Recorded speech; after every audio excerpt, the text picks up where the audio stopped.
আসসালামু আলাইকুম রহমতুল্লাহ। আশা করি সকলে ভালো আছেন।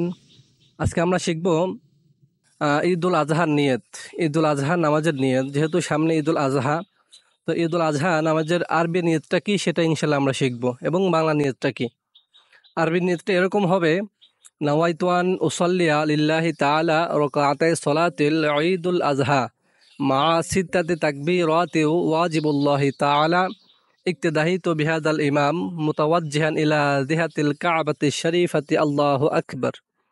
যদি আপনি মুক্তির না হয়ে যদি ইমাম হন, সেক্ষেত্রে বলবেন আনা ইমামুল লিমান হাজর। ইনশাল্লাহ নিয়ত হয়ে যাবে। আর পবিত্র ঈদুল আজহার বাংলা নিয়ত এরকম: আমি কেবলামুখী হইয়া আল্লাহ তাআলার সন্তুষ্টির উদ্দেশ্যে পবিত্র ঈদুল আজহার ওয়াজিব নামাজ 6 তাকবীরের সহিত এই ইমামের পিছনে আদায় করিতেছি, আল্লাহু আকবার। তো এতটুকু বললেই হবে, ইনশাল্লাহ আপনার নিয়ত সম্পূর্ণ হয়ে যাবে। সকলেই ভালো থাকবেন, সুস্থ থাকবেন। আসসালামু আলাইকুম ওয়া রাহমাতুল্লাহি ওয়া বারাকাতুহু।